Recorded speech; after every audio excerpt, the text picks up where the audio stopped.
Assalamualaikum warahmatullahi wabarakatuh. Halo, kami mahasiswa Sekolah Tinggi Ilmu Administrasi Amuntai, Program Studi Administrasi Publik. Saya Musalin selaku moderator mengatur jalannya video presentasi kali ini. Sebelum memulai video presentasi kali ini, izinkan saya untuk memperkenalkan kelompok kami.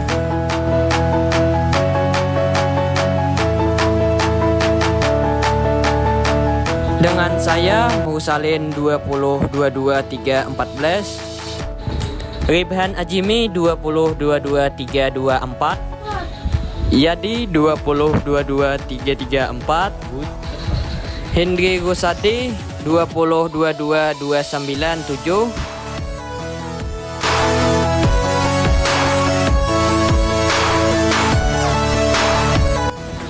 Munawarah 2022-306, Rika Amalia 2022-323, Fatimahtul Jahrah 2022-291, Yulina Irlianti 2022-335, Irianti 2022-290, Marni 2022-303.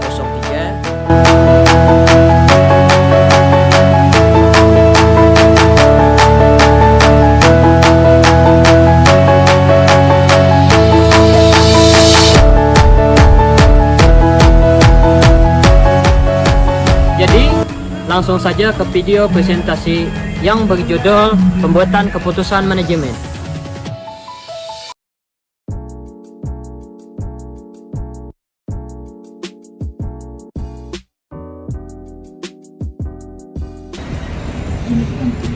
Decision making is always related to the nature of the result of the decision taken. To reduce the factor decision and evaluate information about conditions that happen, and may assure then process this information into several alternative solutions to problem as material for consideration in deciding what step to take, so that decision taken are expected to provide maximum benefits. Because of that, a decision support system (DAS) was developed and used to help someone improve their fulfillment and decision making. Understanding management decision. Decision making is a key part of the managerial activity.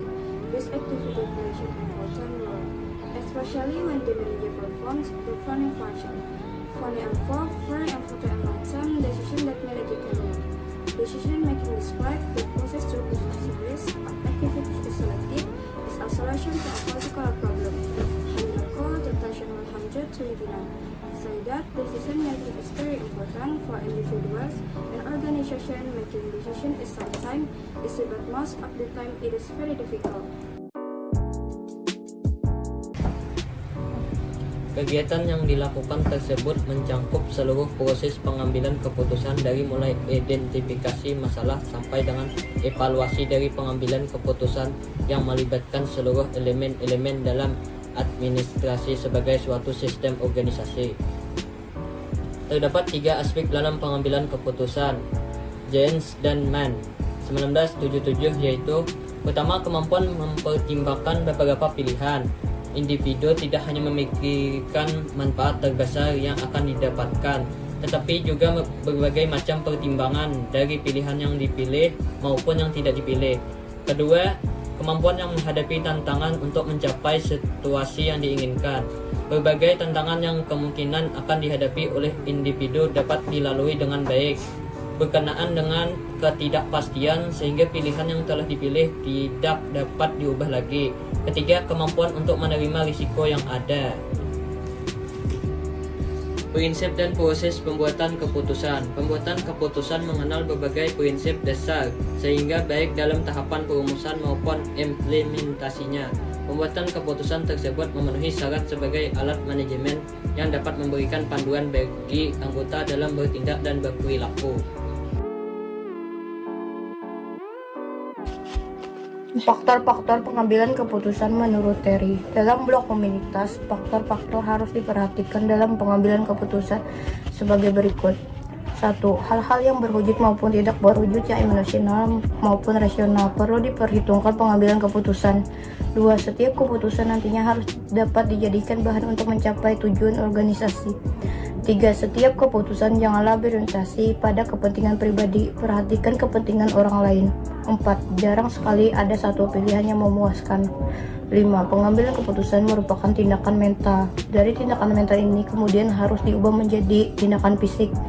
6. Pengambilan keputusan yang efektif membutuhkan waktu yang cukup lama. 7. Diperlakukan pengembalian keputusan yang praktis untuk mendapatkan hasil yang baik. 8. Setiap keputusan hendaknya agar dapat diketahui apakah keputusan yang diambil itu betul. 9. Setiap keputusan itu merupakan tindakan permulaan dari serangkaian kegiatan berikutnya.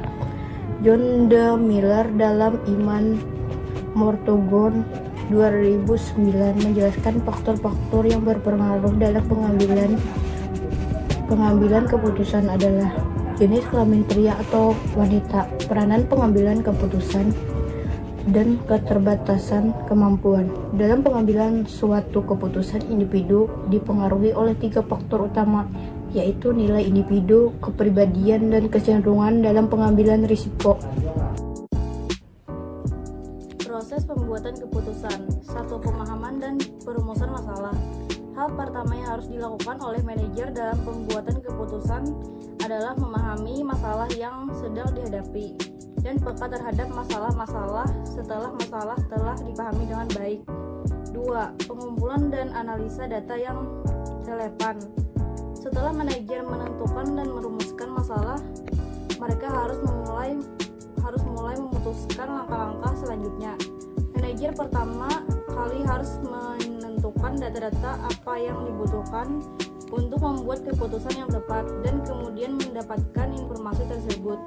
3. Pengembangan alternatif. Pengembangan sejumlah alternatif memungkinkan manajer menolak kecenderungan untuk membuat keputusan terlalu cepat dan membuat lebih mungkin pencapaian keputusan yang efektif.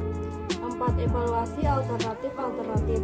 Setelah manajer mengembangkan alternatif, mereka harus mengevaluasinya untuk menilai efektivitas dan efektivitas dapat diukur dengan 2 kriteria. Apakah alternatif tersebut realistik bila dihubungkan dengan tujuan dan sumber daya organisasi perusahaan, dan seberapa baik alternatif akan membantu pemecahan masalah. 5. Pemilihan alternatif terbaik. Tahap kelima, pembuatan keputusan merupakan hasil evaluasi berbagai alternatif. Alternatif terpilih akan didasarkan pada jumlah informasi yang tersedia bagi manajer dan ketidaksempurnaan kebijakan manajer. 6. Implementasi keputusan. Setelah alternatif terbaik dipilih, para manajer harus membuat rencana-rencana untuk mengatasi berbagai persyaratan dan masalah yang mungkin dijumpai dalam penerapan keputusan. Implementasi keputusan menyangkut lebih dari sekedar pemberian pemerintah. Manajer harus menetapkan anggaran atau jadwal rencana kegiatan, mengadakan dan mengalokasikan sumber daya yang diperlukan, serta menugaskan tanggung jawab dan wewenang pelaksanaan tugas-tugas tertentu. 7. Evaluasi hasil-hasil keputusan. Implementasi keputusan harus dimonitor terus-menerus. Manajer harus mengevaluasi apakah implementasi dilakukan dengan lancar dan keputusan memberikan hasil-hasil yang diinginkan. 3. Tipe keputusan manajemen. Pengambilan keputusan adalah tindakan manajemen dalam pemilihan alternatif untuk mencapai sasaran. Kegiatan dilaksanakan setelah keputusan diambil. Keputusan yang dilakukan oleh manajer tingkat bawah sifatnya adalah rutin dan berulang-ulang, yang disebut dengan istilah terprogram atau keputusan terstruktur.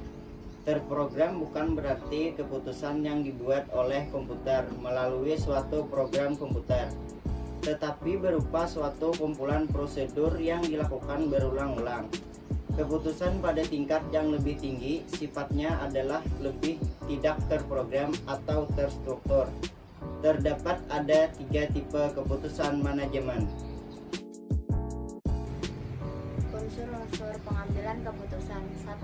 Tujuan dari pengambilan keputusan, yaitu mengetahui terlebih dahulu tujuan yang ingin dicapai dari pengambilan keputusan tersebut agar keputusan yang dipilih tidak dapat membuat rugi organisasi. 2.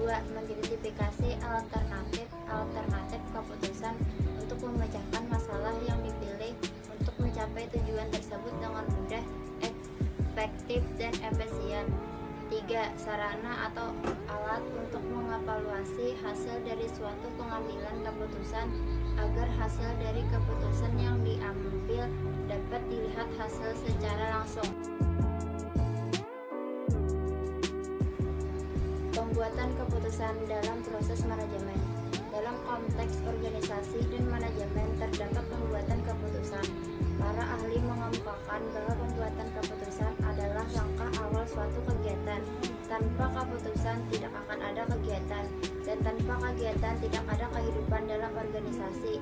Dan bila tidak ada kehidupan, maka organisasi itu mati. Ini mengandung arti bahwa pembuatan keputusan adalah fungsi utama manajemen yang perlu dilaksanakan oleh pemimpin dalam organisasi itu. Karena keputusan itu pangkal suatu kegiatan yang akan mempengaruhi gerak langkah seluruh anggota untuk menghadapi berbagai tugas, maka proses pembuatan keputusan tidak hanya berperan sebagai fungsi pemimpin, tapi juga mengkait kepentingan anggota dan kepentingan seluruh organisasi. Dalam sudut pandang ini, beberapa ahli mencoba mengembangkan berbagai teori pembuatan keputusan sehingga fungsi manajemen dalam organisasi dapat diwujudkan lebih sempurna. Pembuatan keputusan, perencanaan, dan kebijakan. Pembuatan keputusan, perencanaan, dan kebijakan mengandung makna yang saling berkaitan, yang secara fungsional dan kontekstual mengandung perbedaan. Pembuatan keputusan ini adalah perumusan pikiran, gagasan, aspirasi, dan kebutuhan yang disusun secara sistematik, rasional melakukan kegiatan-kegiatan. Perencanaan adalah proses pembuatan keputusan yang merupakan pedoman untuk kegiatan perikayasaan masa depan. Kebijakan adalah serangkaian keputusan mendasar dan umum untuk memecah berbagai permasalahan organisasi. Kebijakan dapat berfungsi sebagai strategi untuk melaksanakan perencanaan atau bahkan untuk melaksanakan suatu keputusan tertentu. Kebijakan memiliki ciri sebagai arahan atau pedoman bagi bawahan dalam melaksanakan suatu tugas. Kebijakan dapat bersifat makro, meso, dan mikro.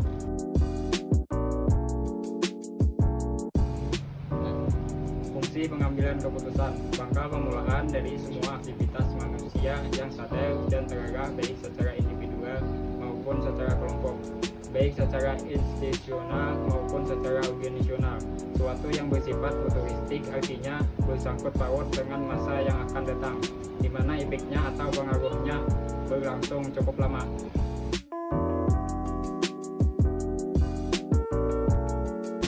Tujuan pengambilan keputusan. 1. Bersifat tunggal. Tujuan pengambilan keputusan yang bersifat tunggal terjadi apabila keputusan yang dihasilkan hanya menyangkut satu masalah. Artinya bahwa sekali diputuskan tidak ada kaitannya dengan masalah lain. 2. Bersifat ganda. Tujuan pengambilan keputusan yang bersifat ganda terjadi apabila keputusan yang dihasilkan menyangkut lebih dari satu masalah. Artinya, keputusan yang diambil itu sekaligus memecahkan dua atau lebih masalah yang bersifat kontradiktif atau yang bersifat tidak kontradiktif.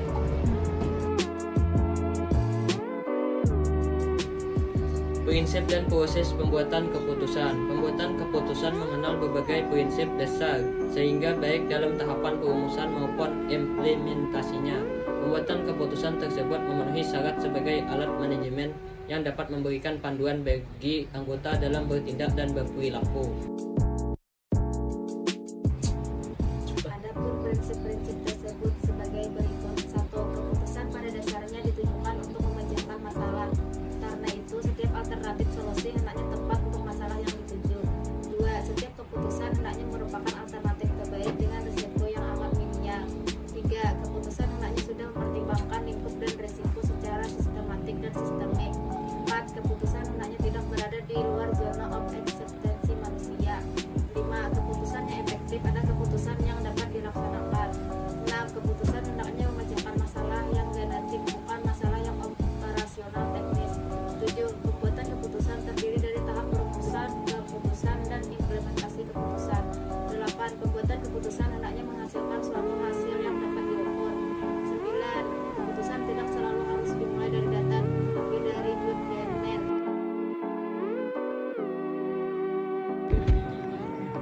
Conclusion. Decision making is the activity of selecting among different alternatives. Decision making is the whole process of raising a decision, from identification of the initial problem through the development and assessment of alternatives to the selection. In making decision, there are several types, namely decisions that are programmatic and programmatic decision. And on the other hand, there are some advantages and disadvantages in making decision. Of the advantage and association and a number of knowledge that can permit more information and express as like to make decision. In this disadvantage, there can be social pressure and credible creative group member in contributing ideas, and there are various decision methods. Baik, terima kasih sudah menonton video presentasi dari kelompok kami. Assalamualaikum warahmatullahi wabarakatuh.